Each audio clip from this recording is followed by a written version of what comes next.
Então vamos lá, esse é um Giro da Bolsa, edição especial aí, a 10ª edição. Infelizmente as notícias não vão ser tão boas, porque a gente não teve uma semana muito legal aí na Bolsa de Valores, teve uma queda, provavelmente você está em queda em alguns ativos aí. Antes de começar isso, cara, vamos lá. As opiniões políticas que estão envolvidas nesse cenário que eu vou falar aqui agora, elas não representam a minha opinião. Na verdade, eu nem quero falar sobre política, eu não gostaria de mencionar esse assunto. Acontece que Bolsa de Valores, para você que é novato e talvez não saiba disso, Bolsa de Valores tem grande relação com a política do dia. Infelizmente, as notícias políticas que influenciam diretamente no mercado. Então, se qualquer coisa acontece no mundo, vai impactar. Se um político fala uma besteira, às vezes pode ser que caia a Bolsa de Valores ou que ela suba em benefício de alguma sinalização positiva para o mercado. Então, as opiniões que estão aqui não são minhas, elas são de todos os veículos, é sabido isso é fato, que o que aconteceu na Bolsa hoje foi por causa dos fatos que eu vou falar. Não adianta me xingar, não foi eu que decidi isso, não foi eu que quis assim. O mercado ele tem regras próprias, ele é regido pelas próprias regras de um monte de cabecinhas, e quando essas cabecinhas se sentem ameaçadas por alguma política nova, ou por alguma mudança na estrutura econômica do país, que pode impactar na estrutura econômica do país, a Bolsa reflete isso, e o dólar também. Os investidores estrangeiros ou mesmo os nacionais tendem a ficar mais ressabiados, tirar dinheiro da Bolsa de Valores e tentar alocar em outros países, às vezes, ou mesmo nossos investidores tendem a tirar dinheiro da Bolsa de Valores e colocar em coisas de risco menor, tá? É só um disclaimer, eu sei que é meio chato ficar falando disso, eu sei que não é o que vocês gostariam de ver, você veio aqui para ver notícias sobre Bolsa de Valores, mas às vezes elas se cruzam, tá bom? Então, é isso, vamos começar. Antes de mais nada, já pode se inscrever nesse canal se você gosta da minha cara, se não, você não precisa, pode ficar só assistindo aí mesmo, e deixar seu like. Vamos lá, vamos começar o Giro da Bolsa de hoje, sexta-feira, dia 8 de novembro, tá? As notícias da semana, algumas são boas, outras nem tanto. Então, na semana, o Ibovespa fechou em queda de 0,72% aos 107.628 pontos, tá? A principal queda foi exatamente na sexta-feira, hoje que eu tô gravando o vídeo. O mercado já abriu em queda, puxado pela decisão da quinta-feira do STF sobre os presos em segunda instância, e ele se intensificou hoje no mercado com a soltura do Lula, e daí ele acabou caindo mais 1,72% e o dólar subiu 1,83%, fechando a 4,16%. A gente vai fazer ainda mais essa edição ainda em clima dessa divulgação dos relatórios do terceiro trimestre de 2019. Eu acredito que está acabando já, acho que é no máximo mais essa semana mesmo, e aí a gente pode voltar à programação normal com as notícias das empresas. Mas eu tenho que falar isso para vocês porque o mais importante mesmo, a temporada mais importante de notícias da Bolsa é justamente nesse momento, na divulgação do terceiro trimestre de 2019 ou dos balanços trimestrais, tá?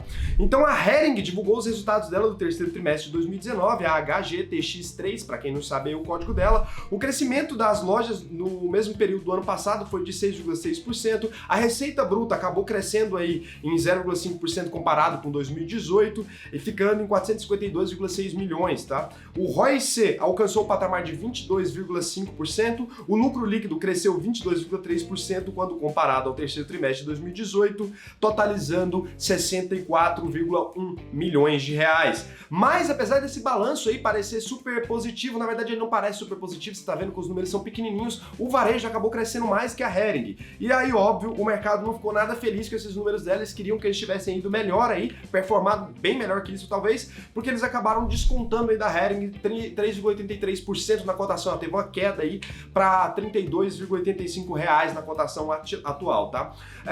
De fato, por conta dessa melhora no varejo e tal, as pessoas estavam considerando, com os números da Magazine, com os números da Renner, com o número de todas as empresas sendo positivo, era esperado um número positivo da Hering e ela não entregou. E aí ela acabou sendo aí prejudicada. Senhores, acabou a bateria da câmera no meio da gravação aqui, eu tava falando de Itaú, perdi tudo que eu tinha dito. Então eu tava explicando pra vocês por que eu não fiz um vídeo só de Itaú. Porque o Itaú é uma das queridinhas do mercado, eu ia fazer o vídeo da divulgação do terceiro trimestre de 2019, mas quando eu vi já tinha muita gente falando coisa bem qualificada dele e muito legal. Então eu vou dar só uma passada por cima aqui nos principais números, porque eu sei que tem gente que gosta de ouvir com a minha voz maravilhosa e sedosa nos seus ouvidos. Então mais por conta disso eu vou divulgar aqui o terceiro trimestre do Itaú. Então o Itaú acabou dando uma surra de mole aí na galera, não vou falar a palavra porque vocês não gostam que xinga, e acabou tendo um lucro líquido brutal aí de 7,1 bilhões no terceiro trimestre, 7,15 bilhões no terceiro trimestre de 2019. Sim, é lucro recorrente, não é tipo assim uma coisa que aconteceu, caiu ali uns bilhões a mais na conta, não, é real. E Tube4 aí mostrando a capacidade dele, o lucro foi 10,9% maior que o valor registrado no mesmo período do ano passado, que era de 6,4 bilhões, tá?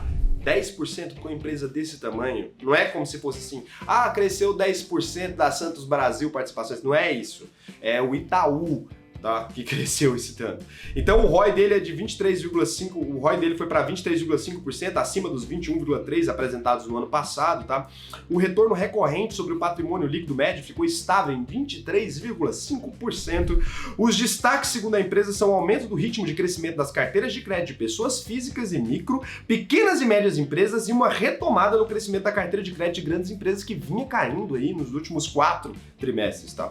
Devido a essa evolução no crédito, houve um aumento de 742 milhões na margem financeira com os clientes. A receita com prestação de serviços conseguiu ainda aumentar 2,2%, principalmente relacionados à administração de fundos, investimento banking e corretagem. Então o Itaú achou que ainda estava pouco esses números aí e acabou zerando aí a taxa de corretagem para investimentos no Tesouro Direto e ainda para a renda fixa privada. Loucura, loucura, eu não sei onde que eles querem chegar. Então o retorno recorrente sobre o patrimônio líquido médio ficou estável em 23,5% na comparação com o segundo trimestre, mas foi maior do que o registrado no terceiro trimestre do ano passado, de 21,3%, que eu já falei lá em cima, tô repetindo. Então segue o gráfico aí do retorno sobre patrimônio líquido, eu selecionei esse momentinho de novo só para vocês acompanharem aí.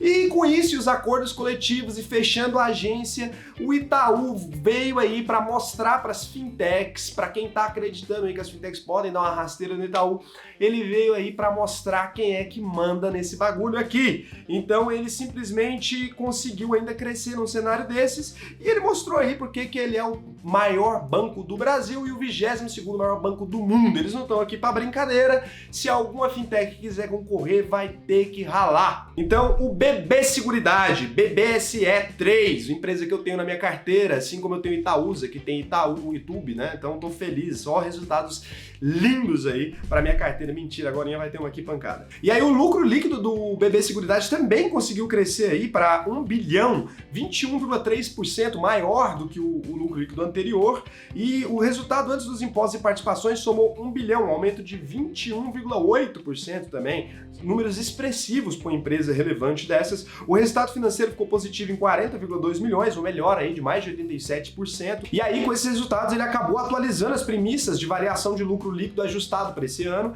de 8% a 13% e de 13% a 17%, tá? A Porto Seguro PSSA 3 também fez a divulgação do terceiro trimestre de 2019 dela, que muita gente estava esperando, vocês todos comentaram aqui para mim quando sair a data, 2 pessoas perguntaram, eu lembro de vocês, só não lembro o nome agora, mas é isso. O lucro líquido foi de 333 milhões no terceiro trimestre, sabe? Um desempenho de 5,3% superior ao reportado no mesmo intervalo do ano passado. O total de prêmios auferidos atingiu 3,9 bilhões, 2,7% a mais. A receita total somou 4,6 bilhões, mais de 2,7% a mais também. O resultado operacional de seguros recuou 34,7% a 204,3 milhões. O índice de sinistralidade total avançou para 53,1%, subiu aí 2% em relação ao trimestre anterior, tá? Então a TIM P3, né, divulgou também os resultados dela do terceiro trimestre de 2019. Eu particularmente não gosto de empresa desse setor, mas para quem tem,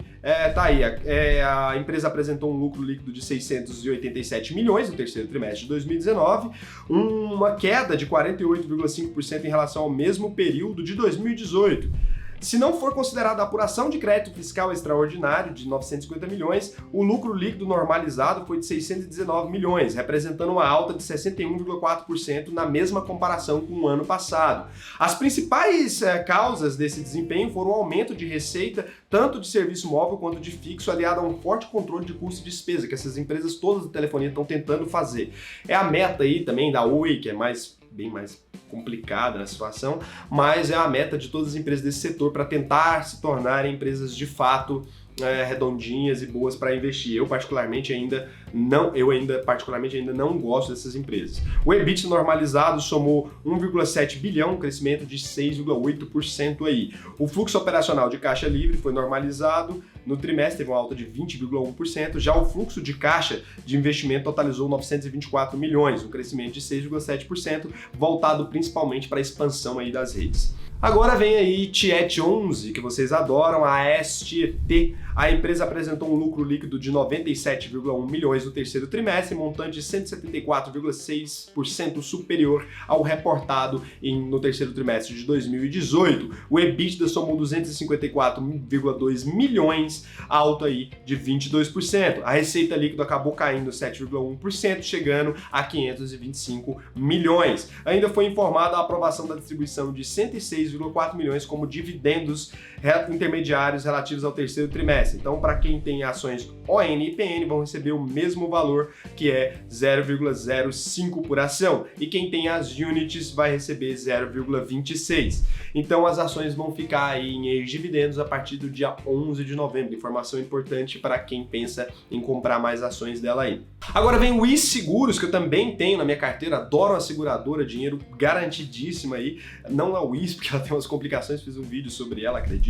Então, a receita bruta dela cresceu 18% em relação ao mesmo período de 2018, excelente. O EBITDA teve um crescimento de 15,3% e o lucro líquido cresceu 14,8%. Então ela continua apresentando números muito bacanas. Vamos ver como ela vai se sair se o contrato da Caixa não for renovado. É isso que eu tô querendo saber, que eu tô com você na minha carteira.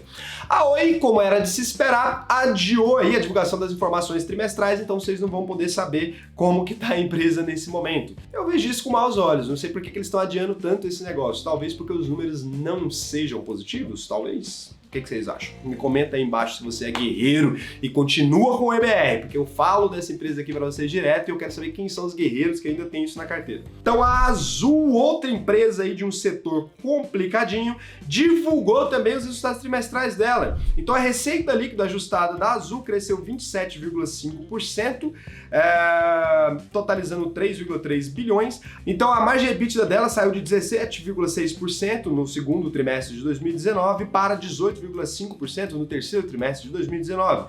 O número de passageiros transportados aumentou 27,1% e a taxa média de ocupação ficou em 84,3%. A taxa de ocupação, que é o principal indicador que pode complicar a vida das empresas do setor aéreo, porque é com ela que eles tomam prejuízo. Você imagina um avião lotado que vai gastar a mesma gasolina para ir de um ponto ao outro e ele vai com 20% só de preenchimento. Você ia ter problemas aí, logicamente, ela ia acabar tomando prejuízo, porque ela precisa de uma taxa de ocupação mínima, que eu não me lembro agora, para não tomar prejuízo. Todas as empresas do setor aéreo, negocinho complicado de tocar, principalmente no Brasil, cheio de legislação. Então, vamos para a última empresa do dia, que é Banco Inter, que acumulou uma queda de mais de 9%, PID 11%. Uma queda na cotação de 9%, porque se a queda que a gente estivesse falando fosse 9%, eu ia dar até feliz, porque eu tenho ela na minha carteira. Então o Banco Inter registrou um lucro de 11,8 milhões, 38% menor que no mesmo período do ano passado. Sim, aconteceu isso aí, senhores.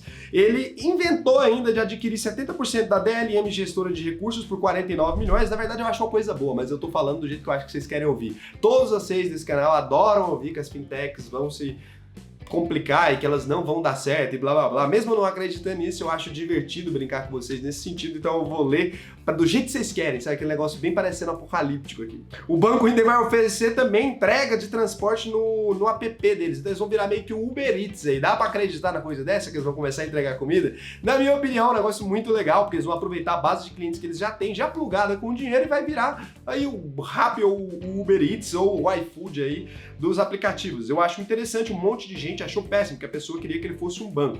A expectativa é que esse super aplicativo atraia mais clientes, levando-os ao endividamento, a pegar mais empréstimos, eles escreveram. Mas na verdade, realmente eles esperam que eles peguem mais empréstimos e se endividem mais para garantir aí a receita tão sonhada, o aumento de receita do Banco Inter. O número de contas digitais abertas no banco aumentou 211% na comparação anual e chegou a 3,3 milhões em setembro. Para atrair novos usuários, o banco ampliou os investimentos em marketing de R$ 2,87 por cliente no terceiro trimestre de 2018 para R$ 9,34. Isso significa que eles estão gastando muito mais para captar cada cliente, para continuar oferecendo para o mercado esse crescimento aí. Eu espero que eles reduzam isso, eu não acho legal gastar 9,34, eu prefiro que eles cresçam mais devagar, mas eles gostaram de crescer na cotação e de ficar explodindo porque bota eles em evidência e vão ficar fazendo isso mesmo. Para atrair novos usuários, o banco ampliou investimentos em marketing, né, aí que eu já falei para vocês. A despesa adicional ajudou a impulsionar o custo de aquisição de novos clientes em 18,93%, embora os gastos operacionais por usuários tenha caído quase na mesma proporção. Então ele optou por investir mais em aquisição, mas ele deu um jeito de economizar ainda mais, não sei como, não me pergunte, depois eu vou ler direitinho o relatório e eu falo para vocês em uma outra oportunidade. Então, mesmo essas contas criadas aí de forma gratuita, sendo abertas loucamente, a receita do banco acabou não acompanhando isso. Ele teve uma receita que aumentou 37,8% para 297 milhões de reais, bem diferente do número de contas abertas, e isso também foi um balde de água fria no mercado que acabou fazendo a cotação dele aí dar uma depressão. Esse foi o Giro da Bolsa de hoje. Eu gravei bem apressadinho porque eu tô fazendo minhas malas, porque eu viajo amanhã e vou ficar umas 24 horas em escala e provavelmente quando esse vídeo sair eu nem vou estar assistindo. Tomara que eu esteja, que eu adoro responder vocês quando o vídeo sai. Então esse foi o Giro da Bolsa de hoje. Se inscreve no canal, comenta e ó, beijão, até a próxima.